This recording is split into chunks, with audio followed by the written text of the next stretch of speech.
ロビンフットのような手数料無料のプロの投資家としてミスるなよ。うまい、うまい。ほんま一部来る。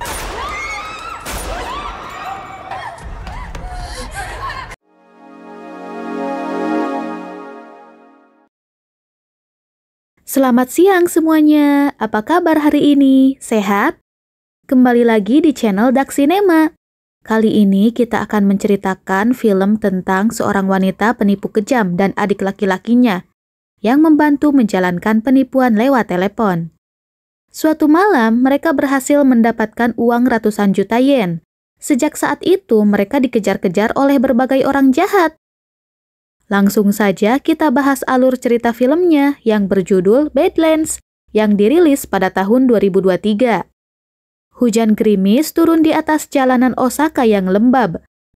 Suara mesin tua bercampur dengan dengungan lampu neon dari toko-toko kecil yang tak pernah benar-benar tutup. Di salah satu sudut kota, sebuah bangunan tua yang tampak seperti bar karaoke menyimpan aktivitas yang jauh lebih kelam. Di balik pintu kecil yang berderit, Neri duduk di depan komputer tua. Di telinganya, satu alat bantu dengar menyala samar, menandakan bahwa sebagian dari dirinya telah rusak oleh masa lalu. Tangannya cekatan menekan tombol, memandu sebuah skema penipuan yang sedang berlangsung. Moshi-moshi, Inoue desu. Okabayashi desu. そうです。今どこに悪くなったんですわ。急なロイヤルクラシックホテル前で会いましょう。ネクタイしてますんで。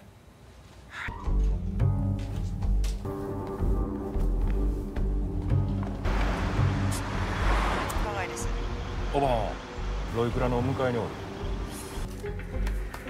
はい、青木。青いジャンパー、でかいな。Ya, Nenek, uangnya harus segera ditransfer ya. Suara lembut dari salah satu pelaku terdengar melalui headset. Di layar, profil seorang wanita lansia tergambar lengkap. Alamat, saldo, jadwal rutinitas.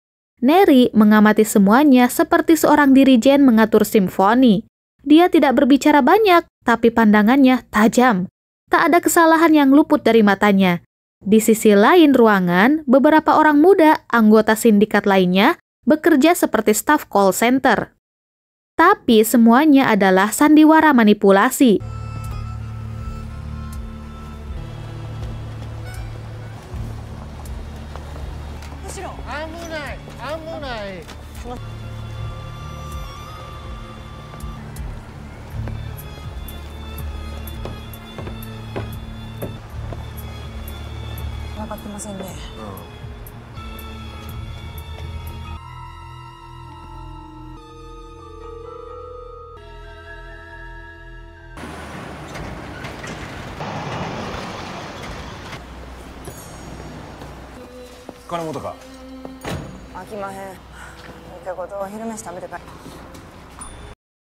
Takagi, pemimpin organisasi, masuk dengan langkah pelan dan mantel panjang berwarna kelabu.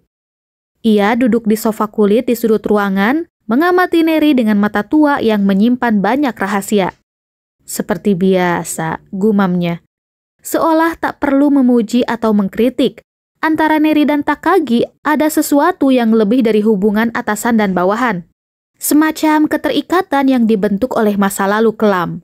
Beberapa tahun lalu, Takagi lah yang menyelamatkan Neri dari jalanan, membesarkannya di dunia ini seperti anak sendiri, tapi juga menanamkan ketakutan yang tak pernah padam.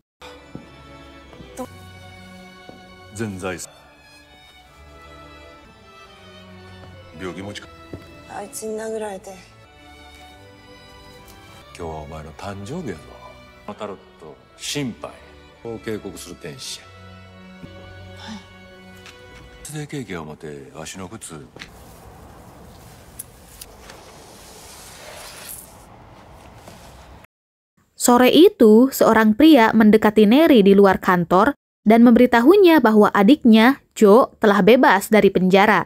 Nama itu menghantam Neri seperti palu. Ia tidak menampakkan ekspresi apa-apa, hanya berdiam diri menatap hujan. Malamnya, dia menemui Jo di taman tua yang hampir kosong. Hanya ada satu ayunan bergoyang tertiup angin. Jo tampak kurus, matanya sayu, tapi senyumannya tetap sinis seperti dulu. Dua saudara yang dipisahkan oleh waktu, trauma, dan jalan hidup yang bercabang terlalu jauh. Meskipun ragu, Neri membawa Joe masuk ke dunia yang sekarang jadi rumahnya. Ia memperkenalkan Joe kepada Takagi, membujuknya agar menerima Joe sebagai bagian dari operasi. Dia cepat belajar, katanya. Takagi menatap Joe seperti menilai seekor anjing liar yang mungkin berguna. Joe pun mulai ikut skema, belajar dari bawah. Tapi sejak awal, ia sudah berbeda, lebih liar, lebih kasar.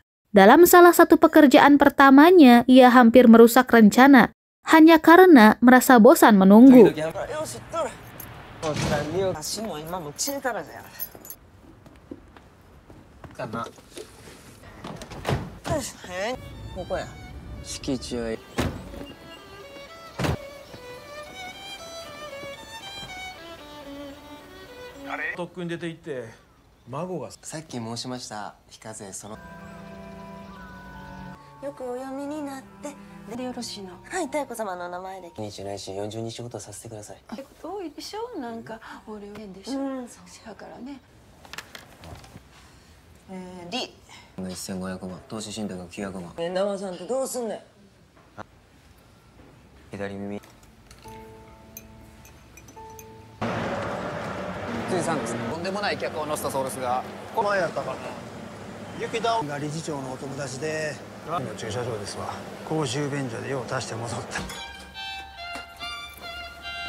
Di malam-malam kosong, Joe menghilang ke dunia bawah tanah kota. Ke kasino ilegal, ke bar penuh asap dan taruhan. Di tempat-tempat itu ia menemukan adrenalin yang tak bisa ia dapatkan dari menipu orang tua. Tapi dengan itu datang utang besar, rentenir mulai mencarinya, memaksanya membayar dengan ancaman dan darah. Dalam satu adegan, Joe dipukuli dua pria di gang sempit, hidungnya berdarah tapi ia tertawa. Bukan karena kebal rasa sakit, tapi karena dunia ini sudah begitu hancur baginya. Rasa sakit tak punya arti lagi.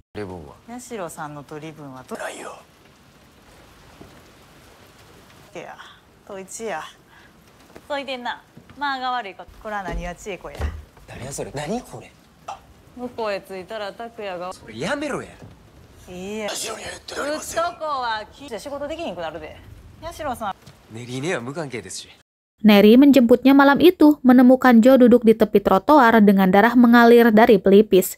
Ia tak mengatakan banyak, hanya membawanya pulang, membersihkan lukanya dalam diam, tapi di mata Neri ada sesuatu yang mulai retak. Rasa bersalah dan ketakutan. Ia membawa Joe ke dunia ini untuk menyelamatkannya. Tapi yang terjadi justru sebaliknya. Joe tenggelam lebih dalam dari siapapun. Di kamar yang sempit itu, Joe berkata pelan, "Takagi itu bangsa tua yang menyimpan terlalu banyak uang untuk dirinya sendiri. Kita bisa ambil semuanya."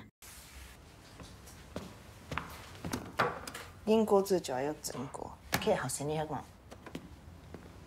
でも通帳分かれへんねん思ったら暗証番号聞いてくるコインが分からへんねんこの上下の死の角それどっかに隠してるはずや4社からの取引残高報告なんぼ Rencana Joe datang tiba-tiba, seperti badai yang menabrak pantai. Ia tahu sistem pengiriman uang Takagi, tahu siapa yang membawa koper, tahu tempat penyimpanan dokumen dan sandi. Ini sekali jalan, katanya. Kita ambil dan hilang. Tapi Neri tak sejalan, ia menolak keras.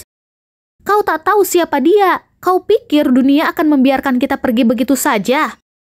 Joe tak peduli, baginya hidup ini hanya satu putaran tempat menuju kehancuran. Lebih baik ia pegang kendali walau akhirnya meledak.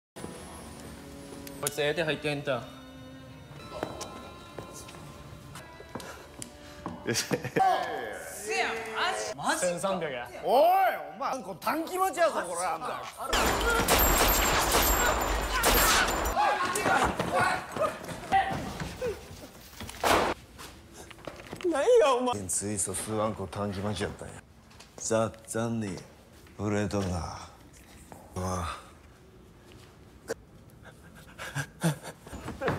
ハンジさん Dalam sebuah makan malam yang tampak formal dan penuh bara api, Takagi mengundang mereka berdua. Suasana sepi, hanya denting sumpit dan suara pelan berita malam di televisi. Pengkhianatan datang dari orang yang kau besarkan sendiri, ucap Takagi. Tanpa melihat langsung ke arah mereka, Neri menahan napas. Joe tersenyum. Dunia itu yang selama ini tertata rapi perlahan mulai retak. Tidak hanya oleh pengkhianatan, tapi oleh luka-luka lama yang selama ini dikubur dalam-dalam.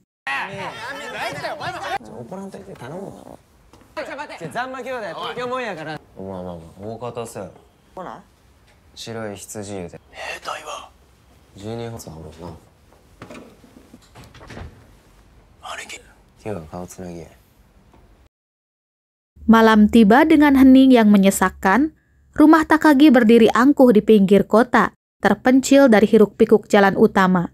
Cahaya lampu taman menerangi jalan setapak batu yang mengarah ke pintu utama.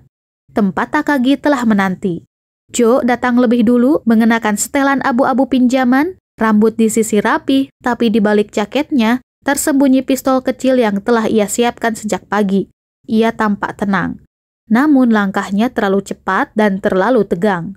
Beberapa menit kemudian Neri tiba, membawa sebotol anggur mahal sebagai alasan untuk menyamarkan kegelisahan yang terus merayap di pikirannya. Tapi suasana begitu sunyi, hampir sakral. Seperti ruang kematian yang menyamar sebagai perjamuan. Neri duduk membisu, jarang mengangkat pandangan, sementara Joe tampak tak sabar, tangannya mengepal di bawah meja. Lalu tanpa aba-aba, ia berdiri dan mencabut pistol. Tapi sebelum ia sempat menarik pelatuknya, Neri bergerak cepat. Ia meraih pisau buah kecil dari atas meja, dan dalam satu gerakan mendadak, menghujamkan ke perut Takagi. Pria tua itu terkejut. Darah muncrat ke meja makan, Takagi terhuyung-huyung, matanya membelalak menatap Neri. Bibirnya gemetar mencoba berkata sesuatu, tapi tak ada kata keluar. Ia jatuh ke sisi ruangan. Tubuhnya menggeliat sebelum akhirnya diam.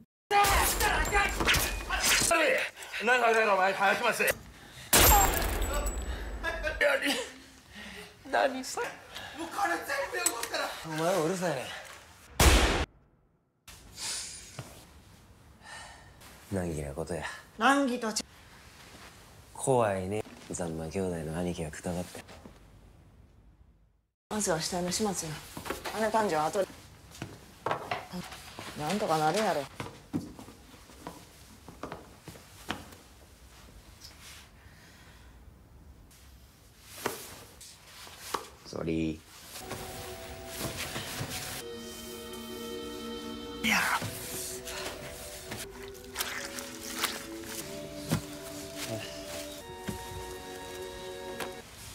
Tabako やめたんか。俺の親父も車もなかったわ。最初にレイプされた14歳。助けたんやで。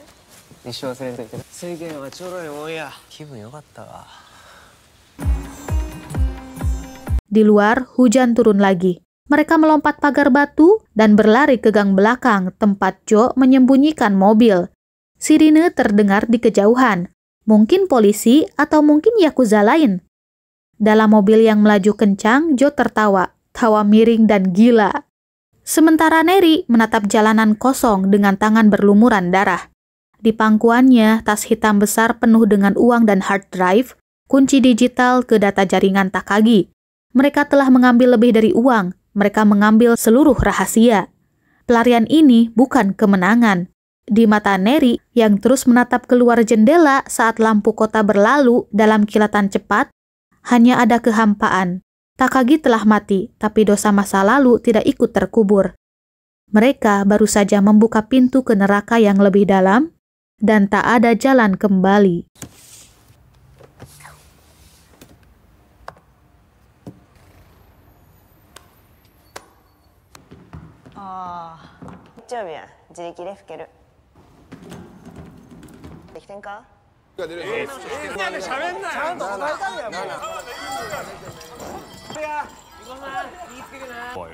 もう火曜日になっとるで。